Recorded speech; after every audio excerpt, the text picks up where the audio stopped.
Andreas is one of the partners, and what I love about him is that he's the guy who actually solves the hardest problems for one of the biggest companies, some of the biggest companies in this world.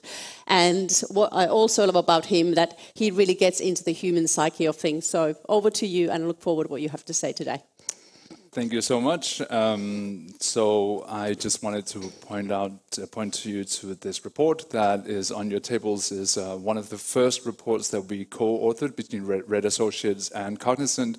I am one of the authors of the report, and you find a bit more about my background in there.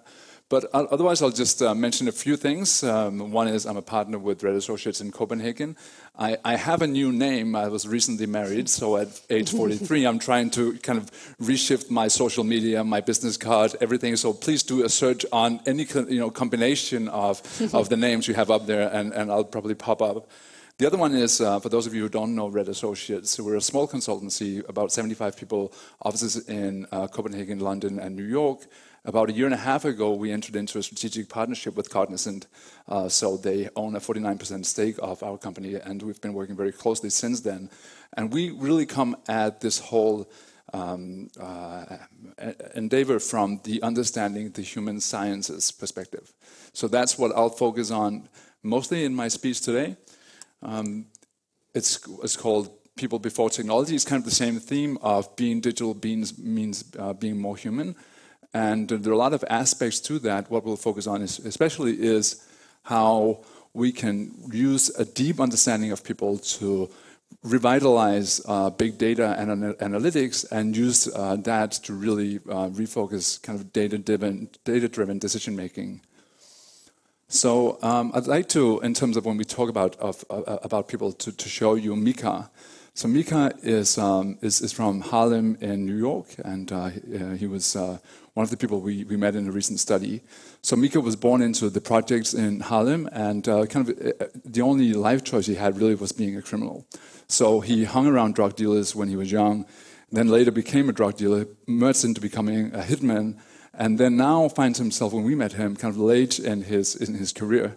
And he's looking for something, you see him here standing in front of friends and family, kind of reflecting on his life. So he's looking for something that was less risky than being a hitman or a drug dealer. And what better opportunity than that to do than credit card fraud, right? So if you look at the world of credit card fraud, these are the guys that you'll meet.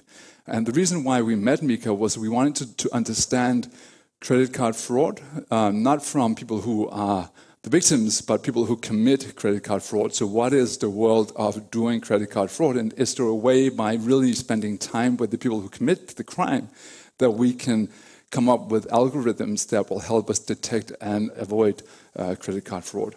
So we had social scientists go and spend time with people like Mika and 12 other hardcore criminals to get at what we call thick data.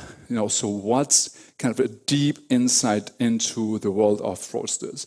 So very often if you come at credit card fraud analytically, you'd look at non-normal user behavior, right? So people who do things that they shouldn't. We wanted to turn the tables and really understand the world of the fraudsters and see if we spend time with people, what can we discover? So the two things. The one is the thick data, really getting rich data on the people who are involved in this. The other one is use human science, right? So if I gave most people who've gone through an anthropology degree, if I gave them a big spreadsheet of quantitative data, they can look at the data, but they wouldn't understand much about it. In the same way, people who haven't done PhDs in sociology or anthropology, if you put them in front of people in the real world, they will look at it, but they will not get it because they haven't done the formal training, the 8 years of studying human behavior. But there's a whole field out there of people who do sociology, anthropology, philosophy, literature, film studies, who are experts in understanding human behavior. And those are the people that we apply to go and meet people like Mika. And so what we come up with, we go back, we come back, and then we try to understand what is going on with the fraudsters. This is a busy slide, so I'll just point you to a couple of things. One is we found out fraud is pretty easy. That's why it attracts people like Mika who are in the late part of their career. The other one is there's a kind of a value chain logic to credit card fraud, right? You need to get your hands on cards, and you need to use the cards that you get to go on and make purchases. You order 10 pairs of Nikes, and then you need to resell that, right? So you need to have it delivered to a physical address, and then you need to pick it up and go and sell it in the community. And picking up the goods is what people who are engaged in credit card fraud see as the most risky part of of that transaction. So if we want to disrupt the value chain, what we need to do is we need to understand the addresses, right? So we need to really zoom in on that part of the value chain. So why is this interesting? It's because if you look at an address in a spreadsheet, it comes out as just another data point. If you go and look at where the people that we met will have the stolen the goods that they purchased, where that's delivered, is places like this. It has a for sale sign. It has no cops. It just doesn't look like a normal building. But you only see that if you go and spend time in places like the Bronx or Harlem, and you only see that if you're willing, as one of our researchers was, to be the victim yourself of crime while you're doing the research. So what we can do with this is we can say, we have people from Red Associates who are really experts in understanding human behavior, but then we need people from Cognizant who are experts in then taking the insights that come out of the human analysis and turn that into an analytics motor. So to really be able to say, what are all the data sources that we can look for if we want to understand the addresses and how, what are we looking for? Then we say, okay, there are different data sources we can look at from an analytics perspective. There are different statistical techniques that we can use, and then we can go to credit card issuers and retail outlets and say, we can really help you transform the way you think about credit card fraud, because we've come up with something that most people in the industry wouldn't have thought of, because we turned the tables and started with the world of fraud, not the world of the victims. So there's a larger point in this, right? That's the basic story, but this really turns to the question of what are we doing with big data and analytics? What's at the cutting edge? And of course, there are a lot of good things that have come out of big data so far, and Cognizant is at the forefront in this whole agenda. But at the same time, I think we meet a lot of clients who feel like there's still a lot of ground to cover. We've done a lot of the initial investments, but we can still get so much more out of our investments. So 3 key things. One is there's a data overload, just so much data. So how do you even start making sense of it? Initially, we thought maybe the hypothesis would jump out by themselves. Just look at the correlations, and then we didn't need to understand the reason behind it. But there's a lack of context. Too often we mistake still correlation for causation, and it's just difficult to know which correlations to focus on. And then we have organizational silos, right? So just different parts of organization owning different parts of the data. What we think is if we combine thick data with big data, that's kind of a next step in where we want to take analytics. And the credit card example is one. We do projects in entertainment and in finance outside of credit card fraud, where we started really to see the value of this approach.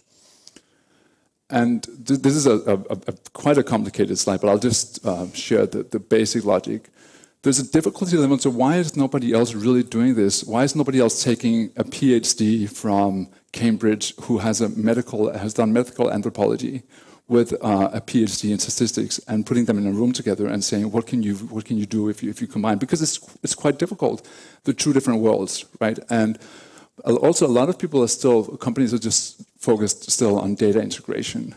And then you go from data integration to description to prediction to prescription, and then what we do is we say there's something at the very end of this which we call actual reality, where we really combine the two approaches. And we think if we do this, it will allow companies to move from running better, kind of incremental improvements, to really being to run different. To say that there are ways in which we can use the combined power of big data and big data to reinvent the industries that we operate in. And I'll just share with you one last slide, which is another reason why it's difficult is that it's not many companies will have on their staff people with anthropology PhDs. Increasingly so, but still we're investing a lot more in the data science part of the equation than in the human science part of the equation. We think that combining the two is super powerful. We have a short video on our website if you're interested in seeing more about just a couple of minutes on what does it actually look like when you send somebody into the field to do this kind of work. And I think what we'll see when I hand over to the next speaker is then how, once you have that initial insight, then how can you really start using that to come up with new products, new services within data analytics, but also in other fields. So thank you so much for your attention. Thank you, Andreas. Just one quick question before we hand over to the next speaker. It's really interesting, it's really fascinating, but how do you convince CEOs, CFOs, board members of a company who've been conditioned to just to think about analytical data, that there is value in the human data as well? What's the trick? It's a great question, and not all C-suite executives are convincible. But I think once people see, experience the real life of their consumers even at the highest level, there's something that just rings true when they know this is what it's instinct, but it's instinct, but with the science to it, right? So we had one of the top 3 automakers in Detroit. We had the top 25 people go and spend time with consumers, and they came back. They felt so far removed from their consumers because they only get partial images of what it's like to be a consumer. But once they actually see it and they experience what it's like to be with consumers who behave irrationally and don't do things that they should, the data kind of speaks for itself. And then when you add on the analytics, so it's not just one or the other, just one or the other, but you combine, then you get something that's really powerful. Excellent. Thank you very much. Thank you, Andreas. Thank you.